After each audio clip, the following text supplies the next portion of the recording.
Yokoso owashitare. Welcome back. And in today's story, we are going to learn the very valuable lesson of why you should never, ever make sweet, sweet love to people in random people's houses. I mean, that kind of seems like a, no duh situation, but you'll see. So if you like ancient Japanese history, or you like Japanese folktales, or storytelling in general, please don't forget to like the video and subscribe to the channel because there are plenty more stories where this one comes from. And with all of that being said, let's get into the story. Once upon a time, imawa mukashi. There was a man who was the head of the Imperial University, Professor Fujiwara no Akihira. And when he was a young man, so when he was part of the nobility, part of the upper crust of society, but not part of the upper crust of the upper crust, if you understand what that means. He was still fairly high rank in the grand scheme of everything, but according to the nobility, he was probably maybe mid-ranking or so. He wasn't quite up there because he was still young and had to prove himself, but you can imagine he was still nobility. He still had servants, he still had a big house, he had all the fancy things. But there was a lady that he was sweet on. And this lady also served a very noble house. And so he liked to go spend time with this lady, if you know what I mean. And he did so in secret, because that's just how they did things back in the day. I guess maybe he didn't want to make her his wife, and she was happy not to be his wife. For whatever reason, he did this in secret. There was just a little bit of a problem. Getting into her room and staying there all night long was a bit of a pain. Now, the text doesn't explain why it's a pain, but you can imagine the place is probably crawling with guards. The woman herself was a lady-in-waiting, so if you were in the middle of intimacy and suddenly you were called up to do your job, well, that could be a bit problematic. So you can imagine why there may have been some certain problems, but suffice it to say is that it was a pain to get into this lady's room so you could enjoy each other's company through the night. So they came up with a plan. They came up with a system to address this issue. Next door to the house that this lady worked at, there was a relatively small house owned by a commoner, owned by somebody who wasn't a member of the nobility. And so, Akihira decided that what they would do is he would get his lady friend, they together would sneak off into this other person's house, and that's where they would enjoy each other's company. Now, for whatever reason, it just so ended up that the woman of this small house was very aware of what was going on. In fact, it was her that they came to and they said, hey, this is our situation, we want to spend some time together, but it's kind of a pain doing it over at that lady's house or the place where she works. So we were wondering if we could borrow your house while we do the deed. And I suppose this woman of the house, probably wanting to make a good impression with her superiors and hoping that maybe somehow this would work out in her favor, agreed to let two random people come in and use her house for lovemaking. But she told them, okay, yeah, not a problem, that would be totally easy. We just have to make sure that my husband isn't around when you guys come around, because he's a bit of an impulsive guy, and it'd just be easier if he's not here. Which wasn't particularly difficult because the way men worked in Heian period society is they usually weren't at home, they were usually out gallivanting around doing business and probably visiting other women. So it really wasn't hard to coordinate things as such that Akihira and his lady could go over to this woman's house and share each other's company. Now, because this house they were staying at was relatively small, the woman of the house actually offered up her entire bedroom to these two, and she would go off to a separate room just off to a side, and that's where she would spend her night. And so for this lady-in-waiting, she would send her servants to go get her things from her room at the actual big house. They would bring it over to this small house, and they would set everything up, and then they would enjoy each other's company all night long with no problems, with no interruptions, and just have a good time with each other. But as you can imagine, word started spreading among the people in this little house. And somebody came to the man of the house, the husband, and began telling him, "Sir, I believe there's another man coming in secret to visit your wife. And I believe specifically he's going to be showing up tonight as well, as he has been regularly around this time. I just thought you should know, sir." Now, as I mentioned, while the text didn't specifically say this man seems to be a bit of an impulsive guy.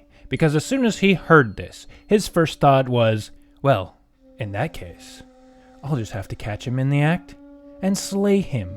How dare he? How dare he come in and have a good time with my wife? And so he hatched a plot. A not particularly bright plot, but a plot nonetheless.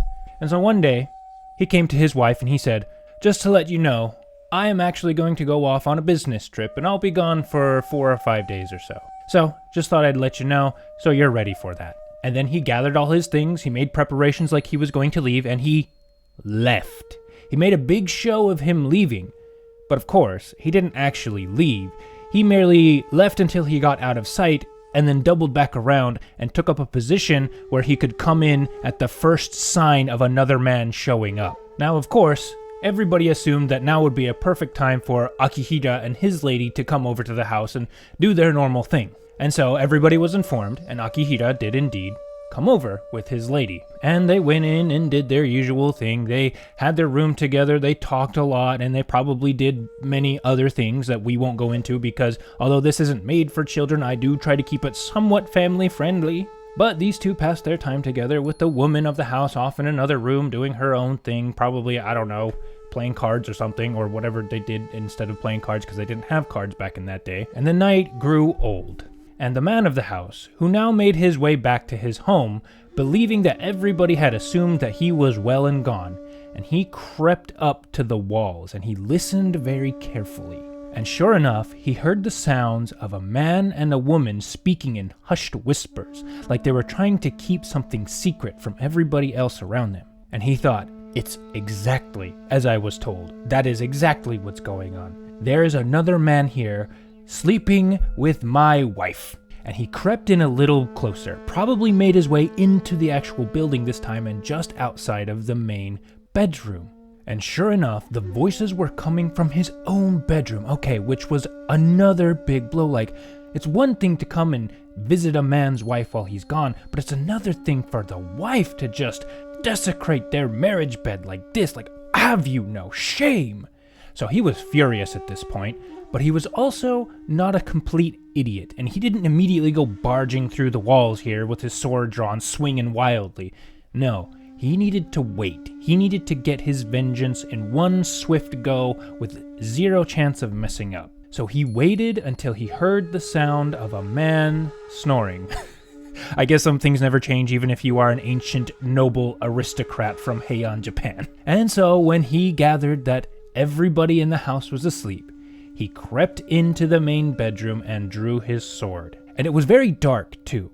He couldn't make out exactly what was going on because apparently, I'm guessing there was some cloud cover over the moon. Even though there was a moon out that night, it was probably covered by a cloud or something. But he crept over to where he believed this home wrecker of a man was sleeping, and he drew his sword, and he held it in a reverse style. So I happen to have a spoon here. So he instead of holding it like this, which is normal, he held it like this, okay? Reverse style, right?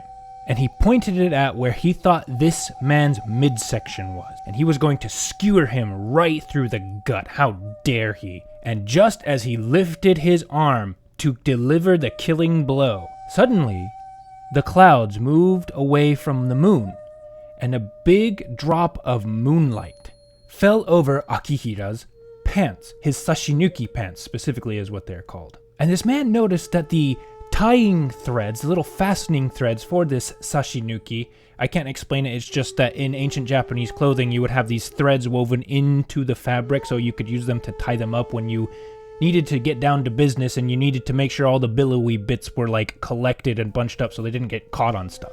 But he noticed that these tying threads were exceptionally long, which is not something that somebody from his station would be wearing. This indicated that whoever this man was, he was exceptionally high rank. And the man of the house stopped for a second. He went, "Whoa, wait a minute. There is no way my wife, a woman of her station, a woman of my station, would be cavorting around with a man high enough rank to have this high quality of clothing. Something's not right here. It would be really, really bad if I ended up offing somebody who was very important. I need to double check some things." And right at this moment, he caught the faint scent of a delicious aroma, the sweetest incense he had ever smelled, coming off of this man. And that made it sure in his mind. This was no regular old peasant like himself. This was a man of high status. And so he dropped his hand, And with his other hand, he began searching, and he felt this man's robes, and they were extremely soft and made of the finest fabric, something that he could never, ever hope to afford. And while he was feeling Akihira's fabric, the lady who was sleeping next to him suddenly woke up, and in a very soft, controlled voice, simply said, "Who is it that's here?" And as soon as the man heard this, he realized that that was not his wife's voice. And now he was super sure that whoever these people were, the woman was not his wife, and the man was somebody very, very high class. Like, something that's clearly what was going on. His wife was not being unfaithful to him. There was something else that didn't make sense that was going on, but this was not his wife, and this was not a man he should off. And with the woman waking up and saying, "Who's there?" Akihira also woke up and said, "Who's there?" And at this, the man retreated a little bit, only for the man's wife to come out from the room that she was in, because she heard Akihira and this woman talking about whatever and saying, "Who's there?" And so this man's wife, who did notice that her husband had been acting a little strange earlier today, and so was a little bit on guard, but never thought that he would do something this drastic. She stuck her head out of the room and said, "Who's there? Is there a thief? Is there a thief in here?" And now, the man of the house recognized that was his wife's voice, and she was over in a different room, not in the main bedroom where he was expecting her to be, but in one of the offshoot rooms. And so this man, probably out of a slight sense of fear and embarrassment, and being the impulsive guy that he was, as soon as he realized where his wife actually was, he became furious, and he marched over to where she was, and he grabbed her by the hair. Impulsive guy, and it does seem like the text is trying its best to make sure that he seems kind of like a brutish sort of a guy. You know, he's a low-class peasant guy who can't control his temper kind of a thing. It's not particularly nice to him. But he grabs her by the hair and he yells at her, "What is going on here? Who are these people? What are you doing?" And she, in a panicked tone of voice, very hurriedly tried to explain the situation. The lady simply asked if she could use our room, and I didn't want to say no, and I wanted to make a good impression, and they had no other option, and so I lent them our room, and I'm sorry, please don't do anything that you're going to regret, please don't do anything crazy. Now at this point, Akihira, being the highest ranked person in this room, decided that he was going to exercise his nobleman's authority, and he stood up and he said, "Explain what is going on here." And then, when the woman of the house explained to her very furious husband that this was Fujiwara no Akihira, the man suddenly took on a very, very deferential demeanor and began explaining everything. "Forgive me, Lord Akihira. I am a servant of the Lord of Kai. My name is Fusamaro, and I didn't know that it was you who was here in my house, and I almost made a dreadful, dreadful mistake. You see, sir, I had it on good authority that there was a man who was coming to my house in secret and visiting my wife, and I thought to myself that I was going to slay this impudent, insolent son of a gun.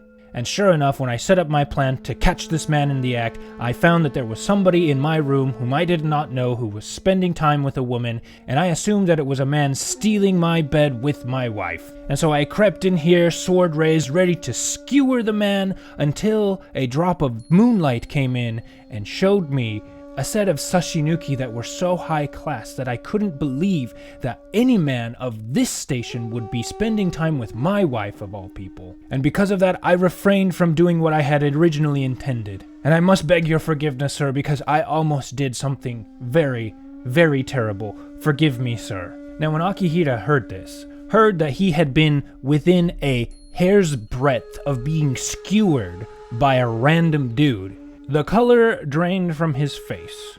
When he realized just how close he had come to dying a horrible, gruesome death, he was understandably very, very shocked. But luckily, by the sheer coincidence of the clouds parting away from the moon right at the last moment, and this man seeing his literal fancy pants, he was spared and allowed to live another day. Now the text does mention that the Lord of Kai, the man whom this Fusamaro, the man of the house, served, was actually the husband to Akihira's sister.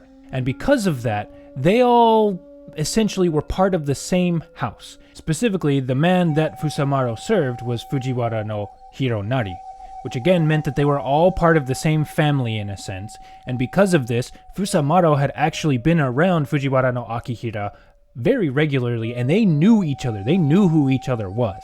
And so, by dint of Fujiwara no Akihira's fancy pants, he was spared.